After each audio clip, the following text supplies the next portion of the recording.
Louis Braille, el inventor de la lectura táctil.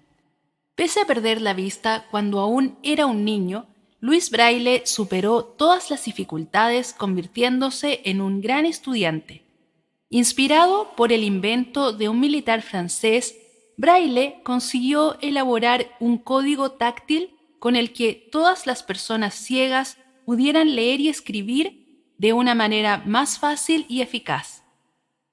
Louis Braille se sumió en la oscuridad más absoluta cuando un desafortunado accidente infantil le hizo perder la vista. Pero a pesar de esta discapacidad, el joven se convirtió en un estudiante ejemplar gracias a su esfuerzo y tenacidad. Su férrea voluntad de superación le hizo llegar a ser capaz de elaborar un código táctil para contribuir a que todos los alumnos con discapacidad visual pudieran leer y comunicarse con normalidad. Su método, que ha tomado su nombre, se ha convertido a lo largo del tiempo en un sistema de lectura y escritura universal y ha sido adoptado por todos los programas educativos para personas ciegas en todo el planeta. Un accidente fatal. Nacido el 4 de enero de 1809 en la localidad francesa de Couvray, un pequeño pueblo situado a unos 40 kilómetros al este de París, Louis fue el hijo menor de una familia cuyos miembros, tanto sus padres como sus hermanos, eran ya mayores cuando él vino al mundo. Su padre tenía un taller de talabartería donde fabricaba artículos de cuero para los caballos y mulas de los granjeros locales. La historia de superación del pequeño Luis empezó cierto día del año 1812, cuando el niño, que tenía 3 años de edad, intentaba imitar a su padre en el taller. Luis cogió un punzón que su progenitor utilizaba para perforar cuero con tan mala fortuna que mientras intentaba hacer un agujero en una pieza, la herramienta le resbaló de las manos hiriéndole en el ojo derecho. Pero la desgracia no acabaría ahí, puesto que la infección del ojo dañado pasó también al ojo izquierdo, lo que acabaría provocándole una ceguera irreversible. A los 5 años, Luis estaba completamente ciego, pero a pesar de la difícil situación económica por la que atravesaba su familia, su tenacidad y la de su padre, que no estaba dispuesto a resignarse ante la desgracia de su hijo, sacaron a la luz todas las cualidades que más tarde harían de Luis la persona que fue. Por desgracia, a edad tan temprana, los niños que pierden la visión difícilmente conservan el recuerdo de las imágenes vividas hasta el momento, inclusive la de sus familiares más cercanos. Así, como consecuencia de su ceguera, el rostro de Luis perdió gran parte de su movilidad y expresividad. Por ello, no es de extrañar que el recuerdo que de él conservaban algunos de sus profesores en el Instituto Nacional de Jóvenes Ciegos de París, en el cual ingresaría en el año 1812, fuera de una persona bastante inexpresiva. Los principios del alfabeto. En la escuela, para lograr aprender, Luis debía memorizar todo lo que oía de las clases recibidas del sacerdote de la iglesia de Saint-Pierre en Courray, el abbé Paul, y del maestro de la escuela local Antoine Bechoir. Pero en el año 1818 su educación sufriría un cambio drástico. Preocupado por su educación, el abbé Paul se enteró de la existencia de una escuela para personas ciegas en París, donde se les educaba y se les enseñaba un oficio. Así, gracias a la ayuda de un noble local, pudo obtener una beca para que Luis estudiara en París, en el Instituto Nacional de Jóvenes Ciegos, lo que le permitió emprender nuevos estudios y plantearse otros objetivos. Luis daría así inicio a un largo periplo que lo llevaría a convertirse con el tiempo en maestro de aquella institución.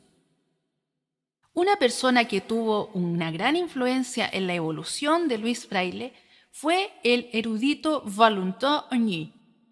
Agny quedó muy impresionado por la penosa situación de los ciegos que vivían en las calles de París, por lo que decidió dedicar gran parte de su vida a ayudar y educar a aquellas personas desfavorecidas. Su decisión fue aún más firme cuando conoció a la pianista Maria-Thérèse Paradis, ciega desde los 2 años, que había aprendido a leer y a tocar el piano por sí misma, gracias a la ayuda de unos alfileres clavados en unos almohadones. Agny había fundado en 1786 el Instituto de los Niños Ciegos e ideó un método de escritura en relieve que facilitase la lectura y la escritura a aquellos niños ciegos a través del tacto. Agny imprimía de manera individual cada una de las letras del alfabeto, pero aunque los alumnos podían tocar las letras con las yemas de los dedos, se veían incapaces de reproducirlas a modo de escritura, perfeccionando un método ya existente. Por su parte, Louis Braille demostraba cada día con creces sus grandes habilidades en diferentes ramas de la educación, con lo que se convirtió en lo que se conoce como un alumno repetidor ciego, es decir, un instructor que repasaba o repetía en voz alta la lección enseñada por los profesores al resto de la clase. Cierto día de 1821, un oficial del ejército francés llamado Charles Barbier visitó el instituto para presentar el nuevo sistema de lectura y escritura táctil que usaban los militares para transmitir las órdenes por la noche y no revelar de este modo su posición al enemigo. Conocida como escritura nocturna, la técnica consistía en utilizar letras impresas en relieve, utilizando puntos y guiones. Pero los estudiantes muy pronto perdieron el interés por este método, ya que no utilizaba ni las mayúsculas ni los signos de puntuación.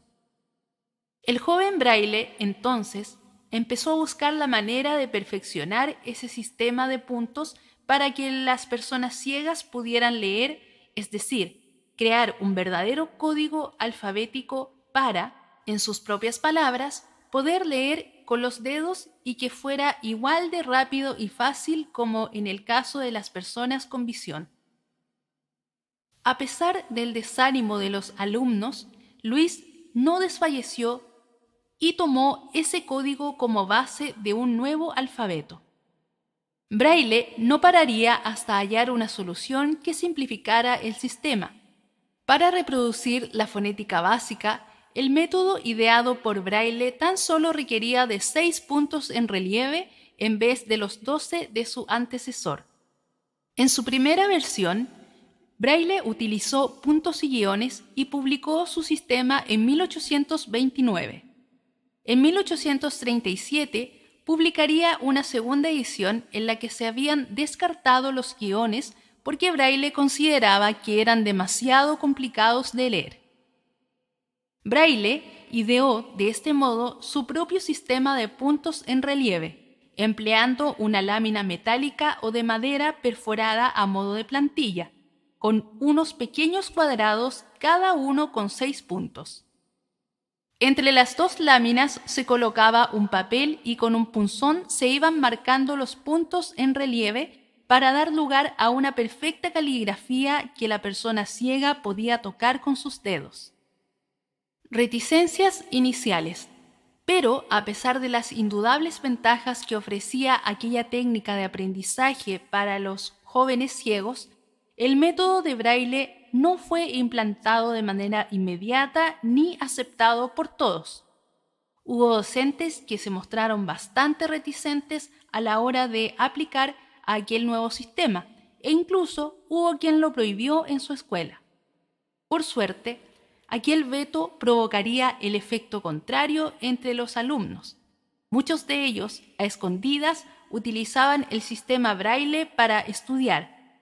Por fin, las personas ciegas podían disfrutar de una autonomía suficiente para poder leer y escribir, algo que hasta aquel momento les había estado vedado.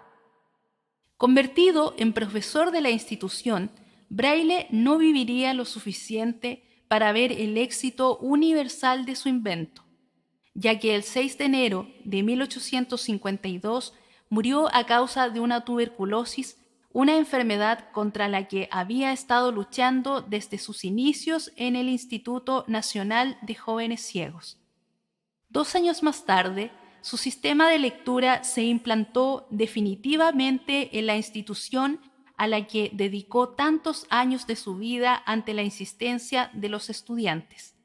Este sistema, posteriormente, se extendió por todo el mundo de habla francesa y, finalmente, se convirtió en el método universal de enseñanza para personas ciegas.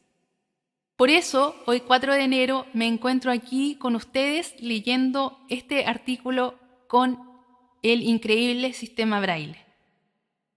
Me pareció muy digno de destacar, ya que el Braille para mí al menos fue muy importante durante gran parte de mi educación. Yo lo utilicé en la enseñanza básica, en la media y también en parte de la universidad. Muchas personas ciegas hoy dicen: no, el Braille ya está obsoleto, no nos sirve para nada, gracias a la tecnología, que nos permite leer, escribir y hacer gran parte de las cosas que se hacen hoy en Internet por medio de los lectores de pantalla. Un lector de pantallas, en términos muy sencillos, es un software que en el caso del computador se descarga. Ya el que utilizo yo se llama, sus siglas son NVDA, y en el caso de los celulares, sean estos con sistema operativo iOS o Android, el lector de pantallas viene incorporado en el teléfono, solamente se va a la configuración y se activa. Entonces, por esa razón, muchas personas dicen esto de que ya el Braille prácticamente no sirve. Yo, por el contrario, soy una fiel seguidora de este sistema, me encanta. Si es que puedo leer algo en Braille, siempre lo voy a preferir antes que el lector de pantallas.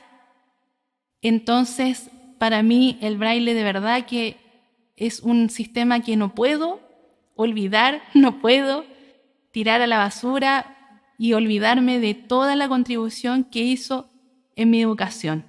Así que por eso, grande Luis Braille, y que viva por siempre el Braille.